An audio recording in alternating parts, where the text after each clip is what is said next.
not some pink-cheeked seminarian who doesn't know the difference between the supernatural and a bad clam. I am a trained psychotherapist. I went into that house, and what I saw there was real. What I felt there was real. And what I heard there was real.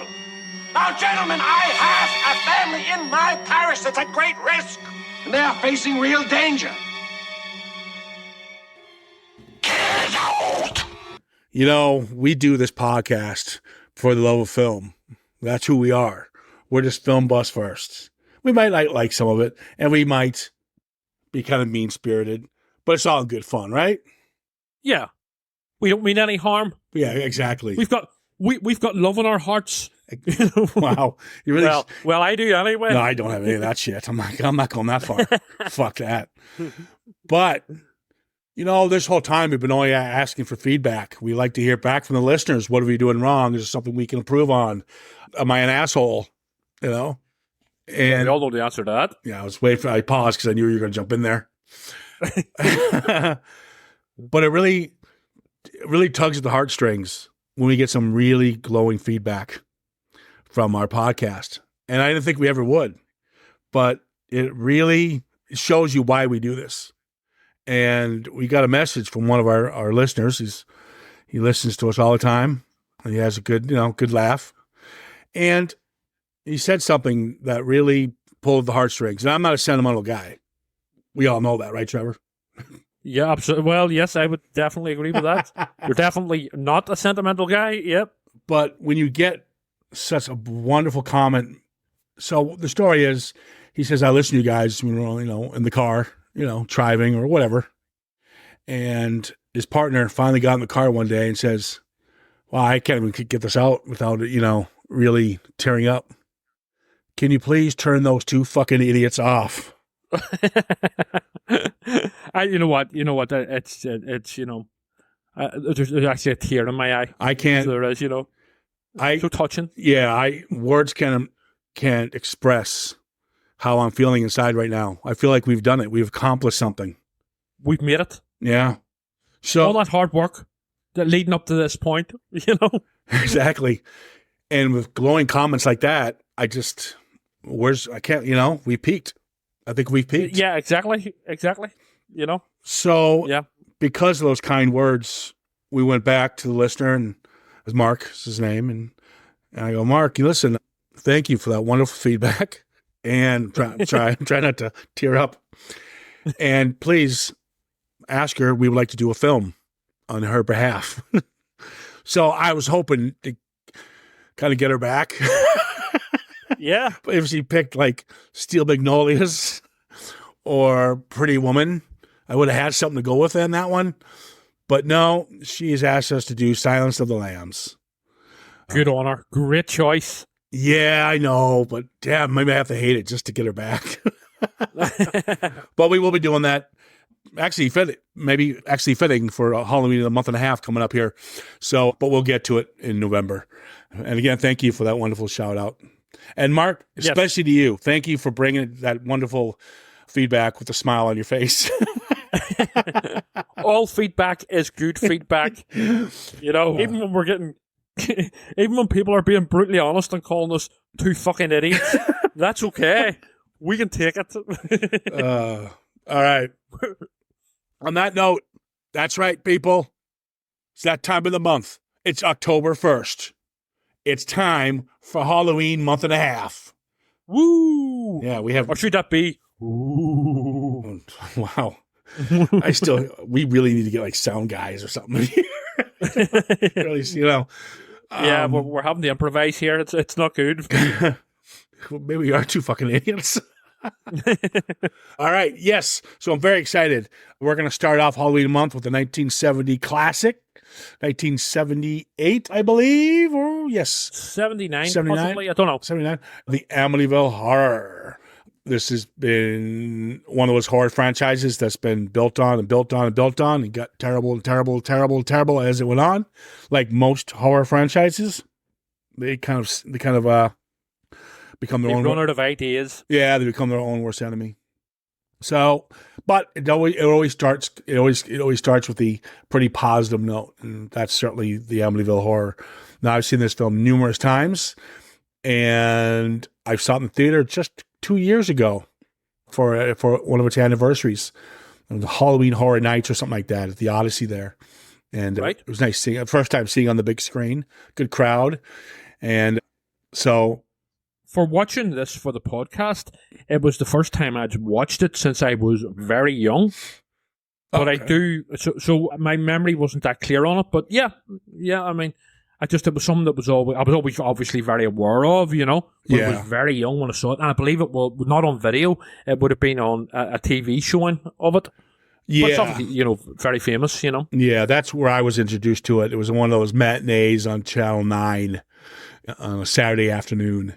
There's really not much to edit. It's not too, you know, it's pretty tame by today's standards.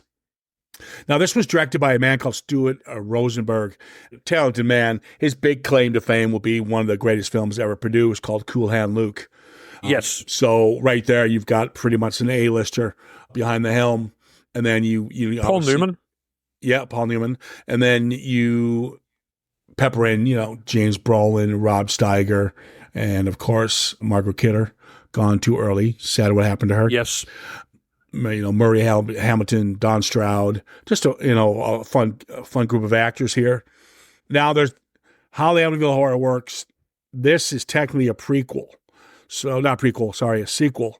So, the Amityville Horror is based on the Lutz family who moved into this house just about a year or two after a murder happened. The DeFeo family, their son, went on a rampage and killed the entire family, all little children. That's true. That is true.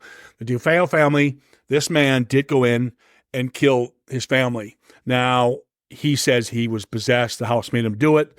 And this is where we'll get the Amityville 2, The Possession, would be that story. Okay? So this takes place after that, and this is about the Lutz family, which is true. They moved into the house, got it for a good deal, which is true, because obviously what happened in the house.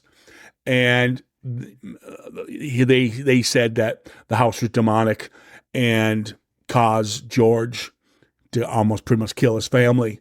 Now, which wasn't true. They made that up. There's the haunted house stuff up. This whole thing has been pretty much proven as a lie. There's a new documentary with one of the Lutz kids produced it. It's so bad. It just, they interview him and he can't even really answer the questions properly. It's just, it's all bullshit. So this Amityville Horror, it says it's based on a true story. At the time, yes, it was. But now we could put this laid to rest. This whole film is just a horror film. But Amityville 2, I think Possession would be more based on the original source material. Well, I think it's a great marketing ploy, you know, for back then. Oh, no. I disagree with that. I don't think this was marketing ploy. No. I think that's right. No. I disagree completely. No. The problem is, let me finish. Intentionally. The problem is, this film is based on a true story over something fucking that's like a half a second feature in the film, and then they base that around the whole film. That's what they're doing now. This was not proven, the Lutz family, to be kind of frauds until 80s, I don't know, and maybe within the 90s, where things started coming to light, not making sense. So at the time, they thought they had, I'm not saying the whole thing's true, no movie is, but I do think they actually thought it was based on something real. Yes, but what I'm saying is, my point is more that perhaps word of mouth, because, you know, around the time this was released, the sort of the Lutz story became quite popular, and it was like, I think maybe not coming exactly from the studio, but I think a lot of word of mouth helped this film a lot to sell tickets. It was hugely successful, and a lot of people went to see it. It made a lot of money. And it does deserve it. And you got to realize too, like you said, the Amityville Horror, people know the story before this came out, so they know obviously the massacre and the DeFeo family. So the story is known, especially the original source material, which is the murders. So yeah, people are going to go see it, and not to mention the house is fucking creepy. Well, the book that the film is based on, which was written around the Lutz family, apparently the guy, apparently I think he's got some legal background or something. Jay Anson wrote the book. Apparently he came out in later years and said, we just made this up. You know, in terms of the house being haunted and all the stuff that allegedly happened to the Lutz family. But yeah, so it was complete fabrication. Yeah. You know, but the murders were real. The original murders. Yeah. Well, that sweet guy went in and murdered his family. Yeah, exactly. Well, let's just jump into it. Okay. We got George and Kathy Lutz. We got Father Delaney, Father Bolin, Father Ryan. We got a lot of fathers here. What about we also have Strickland from I Back saw to the Future. that. He's in the opening scene. And James Tolkien. And to keep in the Back to the Future theme, we have Save the Clock Tower woman. She's an estate agent at the start, you know, who basically sells them the house. Oh, is she? She's in Back to the Future. Yes, she's the one that goes up into Marty and Jennifer's face when they're kissing and go, you know, to start and goes, "Save the clock tower," you know. Yeah. Well, there you go. And also the mayor from Jaws, but we'll get to that. Yeah, we'll get to that one. Yeah, I love the opening credits. They do a very nice job in utilizing the creepiness look of the house. As obviously the roof area looks like eyeballs, eyes staring at you. Yeah, a face. It looks like a face. It looks like a face. You know, they fucking whoever moved into the house, because the house has been lived in since, and nothing's ever happened. And the people who bought it changed the glasses. It doesn't look like those. They changed the windows. And that's actually the back of the house too, as opposed to, you know, it's not the front. Yeah. Which I properly sort of realised this time watching it, because whenever they enter into the front of the house, I'm like, whoa, that's not, is this a different house? And then it's sort of, I realised, the iconic look is actually the back of the house. Well, they got rid of it, whoever owns it now. It's just stupid. They could have made an absolute fortune from, maybe they wanted a quiet life and they didn't want tourists coming. Yeah, if they didn't want a quiet life and they didn't want tourists, don't move into a murder house. All right? Well, this is true. Yeah, I just love the credits, and I love how the house is in the very background. It's fairly faint. You got the creepy little music. Of course, any good horror movie in the 70s had like choir in the background. Oh, yeah. And then it's just the image of the house. You see the redness of the eyes of the windows, and then as day approaches, it gets more calmer and relaxing. So it's a nice little opening, just a simple opening shot, but done so. It's a nice introduction to the house. And it's very well edited, the way, you know, each murder and stuff. It is a very effective opening scene. And it's quite brutal. I mean, it sets a tone. Yeah, and what I like about it, when we open up with the two cops who are introduced, you know, we're there for the actual original murders, and then 1 year later, the Lutz moves in. What I liked about it, when she's showing them the room per room, it quickly cut to one of the people getting shot in that room. Yes. And it's the film is a slow burn, kind of like with Burnt Offerings. And what I do like about this is that it's loud when something cuts to something to kind of throw the audience. It's a jump scare, but it's done. It's not cheap. They do it well, and it's very, very disturbing. And you do see kids getting shot. Like we talked about the 70s, and the 70s never pulled any punches. Hence why there's longevity in these films. Yep. They're honest, they're uncensored, they're gritty. The producers back then, the Xanax and so forth, they all trusted their directors.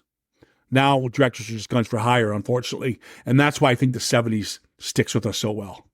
Totally. And whenever I was sort of a bit younger, maybe in my 20s and stuff, I had a lot of nostalgia for 80s films, and I would have considered it because of my nostalgia, you know, the great era for film making. But now that I'm a bit more mature, and well, essentially since my 30s, and I've watched a lot more, I think the 1970s was the greatest era for cinema. Quentin Tarantino says the same, actually. And that's not just me just like jumping on his bandwagon. Yeah, it was just a golden era for cinema, you know, I believe. To piggyback on that comment, it's funny you say that because I watched a lot of these 70s movies in matinees, like I said, in the afternoon on a Saturday. I was introduced to The Warriors that way. I was introduced to Halloween that way. I was introduced to The Omen that way. I was introduced to this movie this way. And it's funny. Cinema has become like my music selection. Now, Yes. obviously, you guys know I'm well versed. I love all genres. I love all era of cinema, period. But as I got older, I used to love 80s rock hair bands. Still do. Def Leppard, greatest band of all time. But I love Van Halen and I love all those bands. But when I started getting older, I started listening to the Eagles and CCR and Zeppelin. In the era I technically grew up in was the 70s, but I didn't appreciate it back then because I was just a kid. Now listening to it, I think 70s is my favorite music. I would agree with that. I find more me listening to that now as I get older than the stuff I still love my 80s, but I think the 70s are more dominant, and I'm starting to see that with cinema. Our rose-tinted glasses aren't as rose-tinted, let's just say, as they were perhaps whenever we were maybe in our 20s and early 30s, but especially when we're seeing more stuff and listening to more different music from different eras. Big fan of the 60s music here as well, even 50s music, exactly. But yeah, I would definitely agree that some of the greatest music and the great eras for both music and film was the 70s. We're here talking Amityville Horror. Yeah. Yeah. It's all relevant, people. It's all relevant. Exactly. So let's talk about this nosy bastard, Father Delaney, who just walks into a house. No, well, it's but to be fair, it is established later on that he was there to bless the house, and he was actually a family friend. Yes. Of Kathy Lutz. Her name's Kathy, isn't it? Or Catherine? It's Kathy. Lutz. Yeah. Because they would be she is anyway. She's be a quite strict Catholic. Yeah. As it's established, and she has a crucifix and stuff, and she has married George Lutz, who and he has taken on her 3 children from a previous relationship. And they're little fucking brats. Oh, fucking God. This is where we go back to hating kids in cinema. Well, I can totally understand why he loses the plot. It's nothing to do with the ghosts of the house. It's those little shits. Little fuckers. Yeah. You mentioned, you nailed it on the head there. You mentioned earlier about why he relevant, Father Delaney, at the time, one of your initial viewings. And that's why, and there's something that Margaret Kathy says about to Father Boland when she's trying to track Father Delaney down. I need to speak him. He helped me through a really bad tragedy when I was younger. So yeah, there's a history between them two. So it does explain his presence there and why the house treats him as poorly as he gets it. But it was also prearranged. It's later established that he was meant to call around and bless the house. Yeah. They're saying to each other, George and Kathleen or Kathy are saying to each other, well, where's the priest? He was meant to come around here and bless the house, Well, he did. He was around. And the flies got him. So it did. The flies. In close-up. Yeah. I would just got some pretty creepy shots, actually, of the flies in close-up. Yeah, you got some nice shots. Uh-huh. The film was brilliantly shot. A little long. Get that all the way down. It's a little long. Especially for a film that is pretty much right away, George gets the cold and he already starts to turn. So a film that's pretty much minutes into it, and the things start happening pretty quick. A little long. It's whenever he gets up at 3:15, which was obviously the time of the previous murders, and decides to take the dog for a walk. And he comes the cold, but it's a supernatural cold that the priest has also got, Rod Steiger. I do like it's a haunted house story that gives you a ghost pretty much right away. And when Rob Steiger is in the flies and the door opens up and you hear, "Get out." That always reminds me of the Eddie Murphy skit. You ever seen Eddie Murphy? I don't know if I've seen it. I've seen some of his early stuff. I won't do it justice, but I'll make it quick. He goes, "Why is it that white people never leave the house when a house is haunted in movies? Why they'll see blood coming up from the sink and they'll be like, wow, that's peculiar." And they'll be given every scare that a ghost can give, but they still won't leave the fucking house. And he goes, "But you see black people in there? Black people would move in and they'd go, oh, wow, this is really beautiful. This is really, really nice. The kids are outside playing on the swing. House is all cleaned up. This is really big and spacious. This is really, really nice. We're going to raise a really nice family here. He's, get out. Too bad we can't stay, baby. Eddie Murphy was good. He still is. He's the best. Eddie's the best. Delirious. Yes, yeah, and Raw he did as well. Raw was the other one, yeah. Yeah, good stuff. I remember growing up. He was, when he was a big thing with Beverly Hills Cop and stuff, But to be fair, the whole why the fuck didn't they just fucking run away from the house is addressed later on. They can't afford it.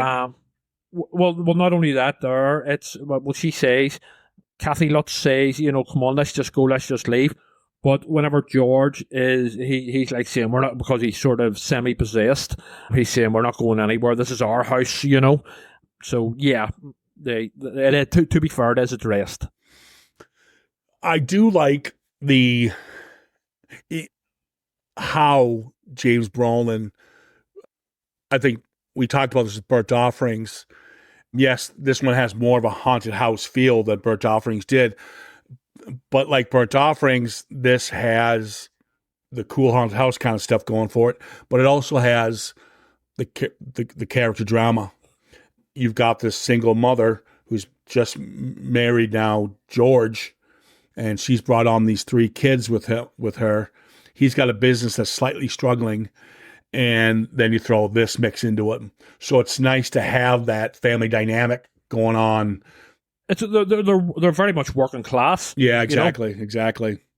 And whereas a lot of, especially Hollywood films, it's always about middle class people, moving to houses and stuff. But so there is a good sort of backstory there, and I'm assuming that that's based on the situation of the Lutz family in real life, before became, storytellers extraordinaire, let's just say. Yeah. I do think in 70s films, when the love scenes are always terrible. Soft focus. And she's going, cheesy. She's all like, the gentle music. Yeah, and then she's like fondling his hair like she's trying to rip his scalp open. And then she's, does, and those kisses with the, those little pecks. It's just, and then there's mirrors. Where the fuck mirrors? There's mirrors somewhere. And, I know. And you're like, oh my God. And there's a harpsichord playing in the background. Fucking the harpsichord. It's cheesy. It's bad. I know, but it's awkward. It's actually a bit awkward. You know what I mean? It's just a bit, I don't know. You know what I mean? Don't get me wrong. I'm far from a prude, but it's just a bit, it's cheesy. It's cheesy 70s. It doesn't really, stuff like that doesn't really fit well in what's supposed to be an intense horror film. I get that they're doing it for, it's like, the juxtaposing them and to all the terrible things that will happen, and also to set them up as a loving couple before George decides to go Jack Nicholson in The Shining before Jack Nicholson in The Shining. You mentioned The Shining. I'm going to tell you right now, we talk about Burnt Offerings too. I actually believe Burnt Offerings and the Amityville Horror, a lot of filmmakers, especially 2 big ones, Spielberg and Tobe Hooper, and of course, you just mentioned him, Stanley Kubrick. There's no way they didn't see these 2 films. There's no fucking way they did it. Especially Amityville Horror and Poltergeist. Well, I would say as well, though, that, Stephen King wrote The Shining, obviously. I think it was released in 1977. But we discussed it on the Burnt Offerings podcast, how, King appears to have been inspired by Burnt Offerings, when he wrote The Shining. Yeah. At least in some part. Yeah, the film definitely influences other films, that's for sure. A lot of 70s films do. A lot of people emulate 70s cinema because they take from it, because it's groundbreaking cinema at the time, or it still is. Yeah, I would say this also borrows heavily from The Exorcist with the 2 priests, which are actually unnecessary to the plot. While they don't really have proper character arcs, but it feels like a studio note where the studio have said to the director, the old priest and the young priest, you know what? Brilliantly in The Exorcist. And also with the detective, The detective, why was he here? Yeah. He just disappears like at the end of the film. Cobb. He feels like an imitation Lee J. Cobb from The Exorcist. Yeah, no, he should have been written out. But I disagree with you in the priests, and we'll get to the scene I'm talking about, why I think it's important. But you have, like I said, it's a slow burn, but I like every scene that something happens. The guy I love right now is Mike Flanagan, the director of The Haunting of Hill House and so forth. And every scene something happens, you have to pay attention. Well, they kind of do this with the Amityville Horror.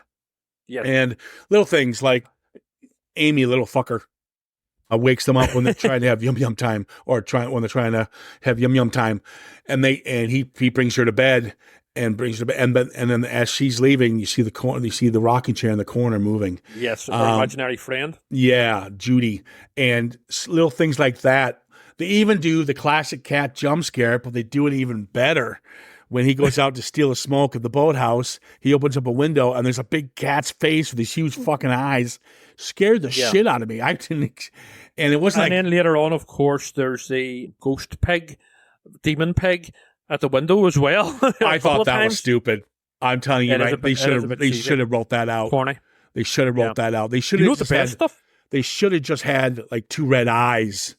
Yeah, flashing or something you could have done with flashlights would have been scarier than fucking Pigman. I was like, hey, it's long legs.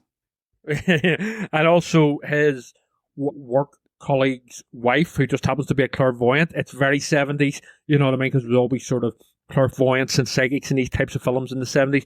But what I would say, what really worked for me, actually involving that clairvoyant woman, is whenever they knock the wall down in the basement and they literally find the gates to hell, very Fulci.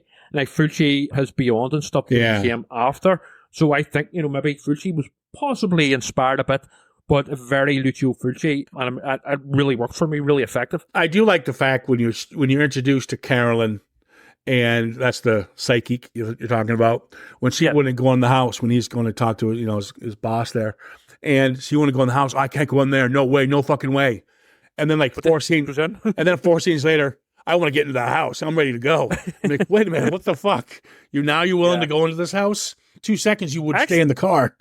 Yeah. Actually, the stuff where she starts, talking in all the sort of weird voices and stuff, that's very creepy as well. I'll tell you why. Because it's basically, I read up on it, which makes it even more creepier. Because she is at the gates of hell in the basement when they knock the wall away. That's the strange voices talking through her are basically the damned souls in hell screaming out in eternal agony and pain. That's pretty hardcore, There are some nice, like when the sister, she's kind of just peppered in. The sister comes in and she's going to say, walk to the house, and she's giggly, she's fun. Well, the sister, I meant nun. Okay, yeah, but you know what I meant. Yes, but it's both, yeah. Yeah, so she's walking through the house, and she's very friendly with the kids, very bubbly and fun, and kind of, good sense of humor.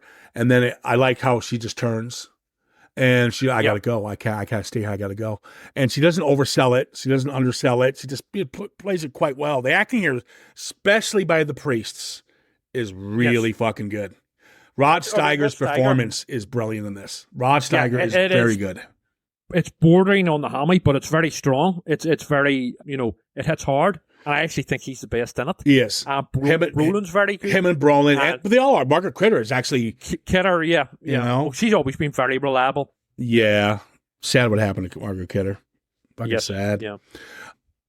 Yeah, so I like those, like, again, little subtle scenes that come in, or little booze in the corner, or a rocking chair peppered in just to keep you, what about keep you when alert. The little brat demonic daughter decides to lock the babysitter with the big brace on her face, decides to lock her in the room? Yeah, that was awesome. That was on, you little bastard. I love when they have those braces outside the mouth. Jesus. Yeah, oh no. It took me a second to twig what she was wearing on her face. I mean, yes, that's an old school brace. Yeah. Yeah. And she's kind of annoying anyway, so you're sort of like, I know the daughter's a little brat, you can sort of understand, whenever she locks her in the room. But I thought it was a bit cheesy the way it turns out that Brolin looks exactly like the young lad who murdered his family. Where she checks the newspaper. But again, that's a bit of reincarnation suggestion there before The Shining. So yeah, I did. I had that in my notes. I do think that's kind of stupid because she sees the picture of the original DeFeo member that did the killings, and it literally is just James Brolin. And like, come on, they could have tweaked it like a guy who looks like him. I mean, it looks like his fucking twin. Yeah, well, it's him, but also whenever, as we were talking about there, whenever the gates of hell are opened, basically in the basement, and all of a sudden he catches a glimpse of his own face in it. So that's sort of connected to that as well. Yeah, but partly played by Boland's brother. But even that image wasn't really him. There's a guy who looked like him, which is the image they should have used in the paper. Why use the same? You know what I mean? If you're not, if you're going to use a different actor when he sees that different face, the guy looks like him, but he's supposed to. He's one of the DeFeos. But then when you see him in the newspaper, it is James Brolin. It kind of didn't fit. So it was kind of a little mix. You should have kept the actor who played him in that scene and put him in the paper. I do find the finale, the actual finale, quite weak and a bit of a sort of disappointment. Well, we'll jump there. We'll jump there in a second because I want to talk about why I think the priests were very effective here. Go ahead. There's a scene where you meet Father Ryan, and you got Father Delaney, Father Ryan, and Father Bolin, and some other priesty guy. And they're arguing. This is what I liked about it. Steiger's performance is brilliant. And actually, you're right, the dialogue's hokey, but he sells it, so you believe it. And he's trying to tell Father Ryan that these people, and he's crying. You really feel this guy's pain. And he knows, because he loves this woman, because he's been there for her since day one. He wants to help her, please, for love. And Father Ryan's is not a believer, technically. He even says he doesn't really believe in the devil. To say the devil. He believes in a parapsychologist or something. Or, not parapsychologist, he's some sort of psychologist anyway. Again, call back to Father Karras and The Exorcist, who was a psychiatrist. But it's but to piggyback on what he said, it's kind of reverse Exorcist, where they're not believing him. You got the one person who does, but the others aren't buying into it. It's kind of funny. Father Ryan doesn't believe in the devil or sharks. Exactly. I mean, you won't shut down the beaches, and now you won't do the exorcism. Come on, man. What a hopeless bastard! Yeah. Has so much blood in his hands as well. I know. All those sequels. I know. If he had just got them in there and got the exorcism, what would they have to have all those Amityville sequels? Murray Hamilton is probably the biggest asshole in 70s cinema. God rest his soul. But he does it well. Yeah. And here it's a brilliant scene with him and Steiger. It is. And when he finally loses and swears at him, it's cool. Yep. I mean, I really like because it's like. It's very well played. It's very well played. By the both of them. And it's not one of these quiet little sitting in a confession booth and they're trying to talk. No, these guys are going at it. And they're both actually have good points. Totally. Yeah. Yeah. Neither one is right or wrong, essentially. They're both, from their point of view and their experiences, you get what each of them is saying, Apparently, those two other just on the we're talking about the house being investigated and stuff. But apparently, those two other frauds, the Warrens, actually investigated the house in real life. Yeah. Ed and Lorraine. Yeah, they said they weren't. They did that. They did a cameo. They did that scene in Conjuring 2. Conjuring 2. Yeah. I can't wait for the next Conjuring film. The last one could be good. Are you serious? I love what we're doing the Conjuring franchise just to piss you off. I'm gonna fucking enjoy them. Nah, we need more Lynch. Oh Jesus, we're done for Lynch. I thought that was pretty nice of me. Pretty nice of me to give you 3 Lynch films and a Doctor Who special. That's pretty nice of me. I didn't love them. I like Mahendra. Okay. Twin Peaks is fucking nuts. Are you fucking kidding me? Fucking cut my arm off. He becomes the midget man, whatever. What the fuck? Let's go back to good horror. Let's go back By the way, right, on the subject of the Amityville sequels, there was a remake with Ryan Reynolds and Melissa George in 2005. Yeah. Now, Melissa George, you know what she's more famous for? She played the character of Angel in Home and Away for many years. She's Australian. The classic Australian soap opera. We're not even talking about that fucking movie. I fucking hate you. Would you stop? I'm winding you up. Fucking hell. It's true, but yeah. Okay. Anyways, yeah, but so that's why I believe I do like the fact it's a reverse exorcist. So yeah, they might be playing on the priesty thing, but and killing us with kindness with them, but they sell their scenes, and I love and I really felt sorry for him when he goes blind. God, he sells it again, and yes, and Bolin is pretty much become his carer, and I wish we had a little more closure with him. Because that's the problem I have, because I think he's the strongest character actually in it. Yeah, I agree, 100%. But the problem is it's just not elaborated on enough. Whereas, the basically Father Karras and Father Merlin, Father Karras especially, The Exorcist is not about Regan. The Exorcist is about Father Karras. Yeah, whereas here, the devil's just a bad side story. Exactly, and the girl being possessed. Exactly. This is about a young man losing his mother and then losing his faith and trying to regain his faith essentially. But here in the Amityville, it's just not elaborated on enough. And that's, I think, a disservice to Rod Steiger, but also to the audience. I think if you're going to do a film like this, and it's going to be technically a slow burn, and you're going to give us 2 hours of all these characters, and the actors are giving it 100%, I think the ending could have been tweaked. And not necessarily, okay, maybe we won't get closer for Father Delaney, but why can't we use Father Bolin? You got this character's good actor, Don Stroud, and I'm like, why don't you get him? Maybe because he's his bestie. Why can't you just go please? Like when he sits down with him, he's blind. He's gonna have lunch with him, and he's gonna read his mail to him. Why couldn't you just say, the guy Rod Steiger go, please, if you want to do anything for me, check on them. And let him be the final, the final piece of the puzzle. Pig Demon. Yeah, let him go up against Pig Demon, along with James Brolin, George Lutz, who has, eventually seen the, come back to the good side, the light side, and, we could have had something like that. Instead, it just sort of fizzes out. Yeah, I just think when he's finally leaving the house and all the shit's going down. It's a nice, effective scene. He's taking him out of there and wants to get him out, but he decides to go back to get the dog, and that's fine. I get that. And when he does, it's just a couple little. I do like when he falls through the stairs in the blood, and the dog realizes who he is and helps him out, and I'm okay with all that. But at some point, that house need to grab him and not let him go. This is you shut the door on me. Well, I'll just break a window. Okay, see ya. Yeah, no. So what they basically turns into Lassie at the end, with the whole dog plot. Yeah, what should have happened is Bolin should have showed up.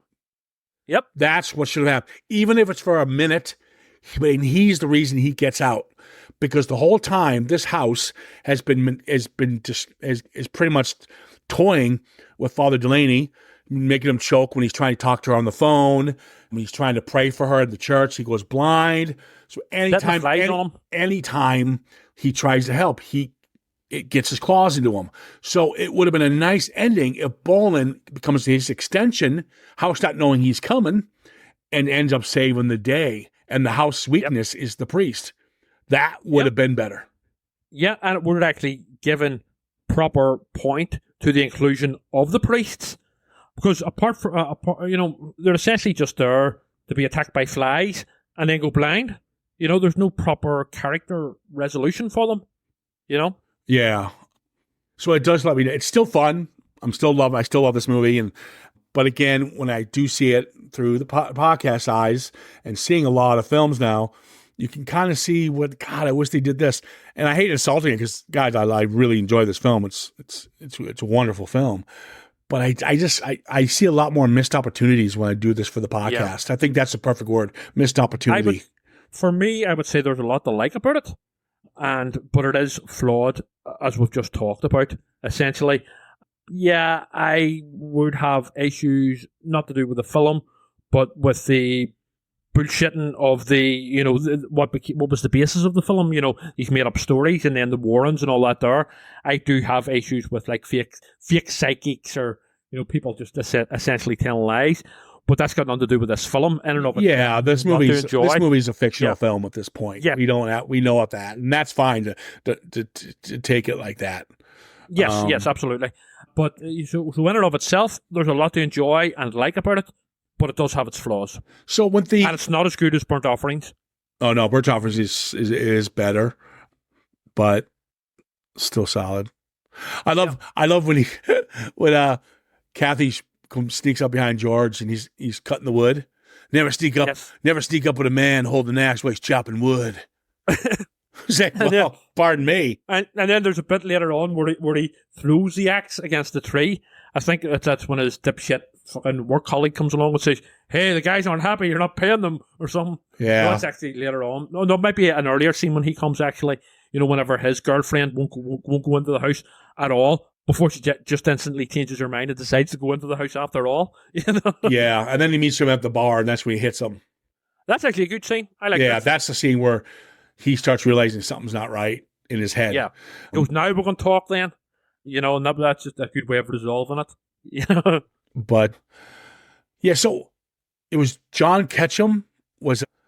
He sacrificed people and devil stuff? Is that John Ketchum was the guy responsible for digging it was something about the witch trials or something? That was with the house? Yes, it was a burial ground? They sort of tie it back to witch trials, many centuries before, and how the house is basically built on, basically cursed ground, and yeah, it's a sense, but it's all connected to the witch trials and basically Satanism and all that sort of thing.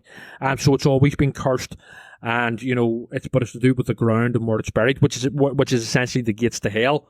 Big sort of Fucci thing there for me, but yeah, Fucci did the Beyond after this, but I love shit like that, you know what I mean? So there's a lot of good sort of creepy. Yes, a lot of it's become cliche over the years, the haunted house tropes, the 70s tropes, but it wasn't a cliche. Well, it was a bit, maybe. No, that's my point, though. That's my point. Yeah. It wasn't back then. So we can't, I will never take the film down a peg because of that. It's not the film's fault. In fact, we just talked about it. This paved the way for other films. Yes, and it even has the la la la la la music and all. You know what I mean? And I can see this film borrowed a lot from The Fall of the House of Usher. Fall of Usher, yes. It was, and they also borrowed from The Haunting. So they've all taken from each other. But I think the Amityville Horror nails it out of the park. Besides some character flaws and story arcs, they could have really played on. And the finale. Yeah, they could have went much further, and sadly they didn't. Yeah, but it is what it is. Still a fun movie. I just got it on 4K. It's a nice little director's cut and all about the whole backstory of the family and where the film idea came from and all. So it's pretty neat. I'm not going to promote it where I got it because they're not paying us to say it. So fuck them. All right, guys. Yeah, this has been a cool one. I like talking old classic horror. Next up, we are going to have Founders Day and Demons coming up. And then we got both Beetlejuices and so forth and so forth. That's all we've got right now. But listen, give us a shout at CitizenFrame_podcast if you have a partner that wants us to go fuck ourselves. If you want to abuse us and call us fucking idiots, we are open to that. We're just happy to get the listeners. You know what I mean? Even if they think we're fucking idiots, There's no such thing as bad press. We will sell our souls, abuse us, basically. So, and you can reach out to us on Facebook. Call us fucking idiots on there, Yeah, go ahead. I'll give you Ciaran's phone number. You can phone him and call him a fucking idiot. There you go. But I have all. I reserve the right to put that on the podcast. Yeah, exactly. In fact, if we ever do a new Citizen Frame poster, we're going to use that in quote marks. Oh, that's right. Idiots. That's right. If you got some good ones, we'll put them on like a new poster. We'll get them on shirts. You guys suck and stuff like that. These two fucking idiots. All right. Cool. Well, guys, talk soon, and Rowdy, have a good one.